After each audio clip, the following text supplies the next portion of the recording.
بسم اللہ الرحمن الرحیم۔ عصر کی نماز کے بعد یہ تسبیح لازمی پڑھیں، یہ اللہ کی پسندیدہ تسبیح کہلاتی ہے۔ یہ تسبیح ضد کر کے اللہ پاک سے ہر بات منوا لیتی ہے۔ محترم ناظرین، ہمارا آج کا وظیفہ نماز عصر کے بعد اللہ کی پسندیدہ تسبیح پڑھنے کا عمل ہے۔ جس نے یہ عمل کیا اللہ رب العزت کے فضل و کرم سے کبھی مایوس نہیں ہوا، کیونکہ یہ تسبیح اللہ پاک سے ضد کر کے اپنے پڑھنے والوں کے لیے ہر بات منوا لیتی ہے۔ ایک بار آپ بھی صدقے دل اور مکمل یقین کے ساتھ اس تسبیح کو لازمی پڑھیں۔ اور یہ تسبیح کون سی ہے، عصر کے بعد کتنی تعداد اور کس ترتیب سے اس عمل کو کرنا ہے، ان تمام تفصیلات کے بارے میں جاننے کے لیے گزارش ہے کہ ویڈیو کو آخر تک لازمی دیکھیے گا۔ ناظرین، آج کل ہر انسان مفلسی، لاچاری اور پریشانی میں مبتلا ہے۔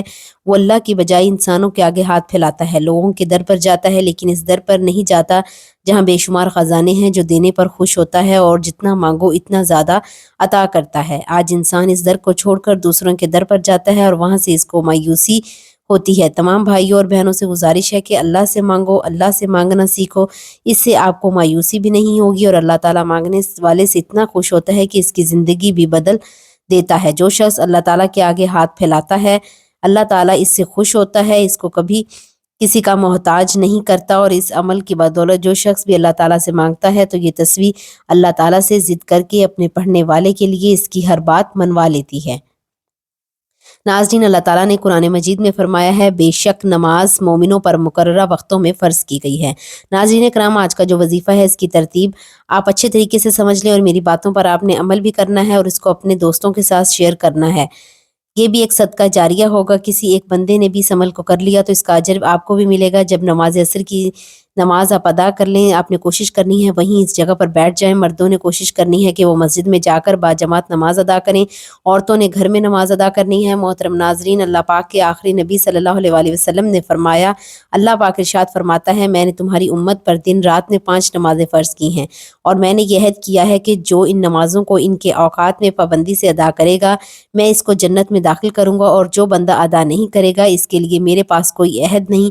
اللہ پاک قرآن کریم میں ارشاد فرماتا ہے، رب کو سراہتے ہوئے اس کی پاکی بولو، سورج سے چمکنے سے پہلے، اس کے ڈوبنے سے پہلے نماز فجر ادا کرو اور نماز عصر ادا کرو۔ حضرت عبدال بن عمر رضی اللہ تعالی عنہ سے روایت ہے کہ پیارے آقا صلی اللہ علیہ وآلہ وسلم نے ارشاد فرمایا، جو صبح کی نماز پڑھتا ہے وہ شام تک اللہ پاک کے ذمے میں آتا ہے، اور جو شام کو عصر کی نماز پڑھتا ہے وہ بھی اللہ پاک کے ذمے میں آ جاتا ہے۔ جو اللہ پاک کا ذمہ توڑے گا اللہ پاک اسے اوندھا کر کے یعنی الٹا کر کے دوزخ میں ڈالے گا۔ محترم ناظرین، آپ نے سب سے پہلے ایک مرتبہ بسم اللہ الرحمن الرحیم پڑھ لینی ہے۔ اللہ پاک کے آخری کتاب قرآن مجید میں ہے، اپنے کام کا آغاز اللہ تعالیٰ کے بابرکت نام سے شروع کیا کرو۔ شروع اللہ کے نام سے جو بڑا مہربان اور نہایت رحم کرنے والا ہے۔ حضرت سلیمان علیہ السلام نے اپنے دن کا آغاز اللہ کے بابرکت نام سے ہی کیا تھا۔ اس طرح حضرت نوح علیہ السلام کی کشتی کے چلنے کا تذکرہ قرآن مجید میں کیا گیا ہے۔ اللہ تعالیٰ نے ارشاد فرمایا ترجمہ، اور کہا اس میں سوار ہو جاؤ، اس کا چلنا اور تیرے اللہ کے نام سے، بے شک میرا رب بخشنے والا اور مہربان ہے۔ گویا کسی بھی ایسے کام کا آغاز جو جائز ہو، اللہ تعالیٰ کا نام لینا اور اسے شروع کرنا انبیاء کرام علیہ السلام کی سنت مبارکہ ہے۔ جو کام بسم اللہ الرحمن الرحیم پڑھ کر شروع کیا جاتا ہے تو اس کام میں برکت پیدا ہو جاتی ہے۔ نبی پاک صلی اللہ علیہ وآلہ وسلم جب بھی کوئی کام کرتے تو اس کی ابتدا بسم اللہ الرحمن الرحیم سے فرماتے تھے۔ آپ صلی اللہ علیہ وسلم نے فرمایا، اپنے دن کا آغاز اللہ تعالیٰ کے بابرکت نام سے کیا کرو۔ اس سے معلوم ہوتا ہے کہ بسم اللہ الرحمن الرحیم کس قدر اہمیت کی حامل ہے۔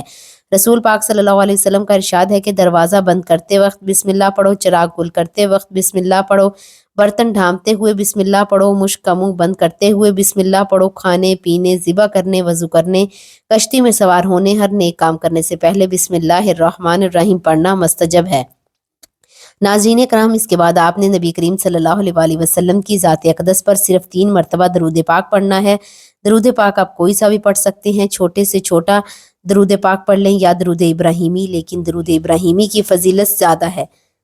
اللہم صلی علی محمد۔ حضرت عبدال بن عمر رضی اللہ تعالیٰ عنہ سے روایت ہے کہ ایک شخص نے حضور صلی اللہ علیہ وآلہ وسلم کی خدمت اقدس میں حاضر ہو کر اپنی مفلسی اور تنگ دستی کی شکایت کی تو آپ صلی اللہ علیہ وسلم نے فرمایا، جب تم گھر میں داخل ہوتے ہو اور گھر میں کوئی ہو تو اسے سلام کرو، اور اگر کوئی نہ ہو تو مجھ سے سلام عرض کرو اور ایک بار درود پڑھو۔ اس شخص نے ایسا ہی کیا، اللہ تعالیٰ نے اسے اتنا مال عطا کیا کہ اس نے اپنے ہمسایوں کی بھی خدمت کی۔ فرمان مصطفیٰ صلی اللہ علیہ وآلہ وسلم ہے، جو یہ پسند کرے کہ اللہ تعالیٰ اس کے گھر میں خیر زیادہ کرے تو جب کھانا کھایا جائے تو باوضو ہو کر کھایا جائے، اور جب اٹھایا جائے تو اس وقت بھی وضو کرے۔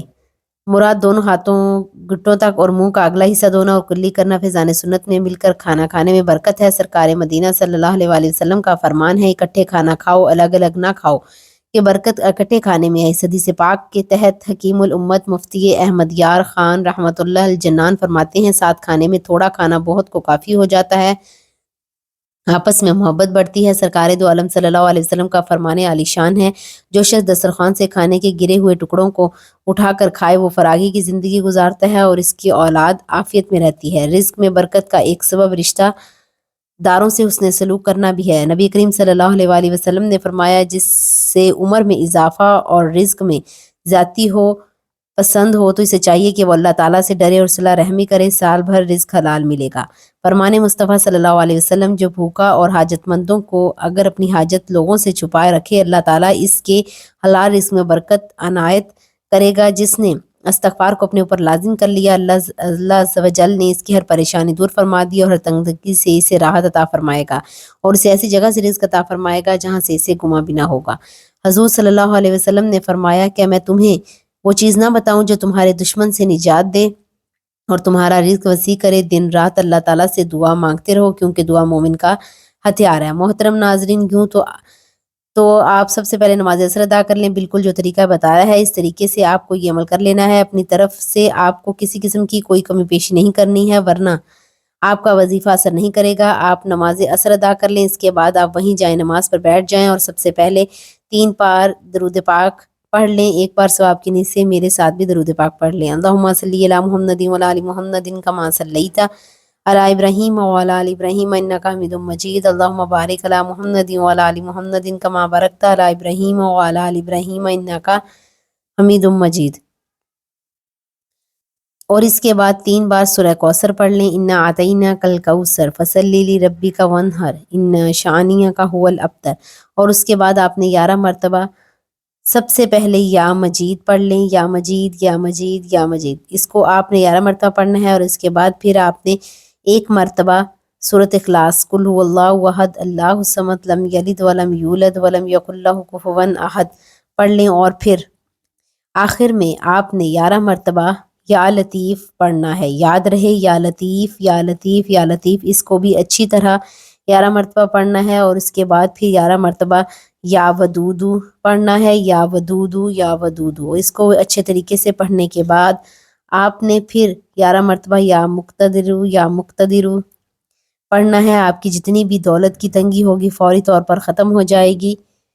آپ جیسے ہی یہ عمل کر لیں آپ مالا مال ہو جائیں گے، آپ کی بند قسمت کے تالے کھل جائیں گے، آپ کی تمام پریشانیاں غیب کی مدد سے حل ہو جائیں گی۔ آپ یہ ایک تسبیح آپ بتائے گئے طریقے اور تعداد کے مطابق پڑھ لیجئے، میرا رب راضی ہو جائے گا، اتنا نوازے گا کہ آپ کو خود بھی سمجھ نہیں آئے گا کہ کہاں کہاں سے دولت آ رہی ہے۔ تو آپ نے یہ وظیفہ لازمی کرنا ہے، کیونکہ یہ اللہ تعالیٰ کی پسندیدہ تسبیح ہے، اور یہ تسبیح ضد کر کے پڑھنے والے کے لیے اللہ تعالیٰ سے ہر بات منوا لیتی ہے۔ تو جب آپ یہ عمل کر لیں تو اس کے بعد آپ نے دعا لازمی مانگنی ہے۔ دعا ہے کہ اللہ تعالیٰ میرا سنانا اور آپ کا سننا اپنی پاک بارگاہ الہی میں قبول و منظور فرمائے، آمین ثم آمین۔ ناظرین، گزارش ہے کہ اللہ تعالیٰ کے 99 ناموں میں سے ایک نام لکھ کر کمنٹس میں ضرور شیئر کریں۔ اللہ تعالیٰ ہم سب کا حامی و ناصر ہو، آمین۔ جزاک اللہ خیر۔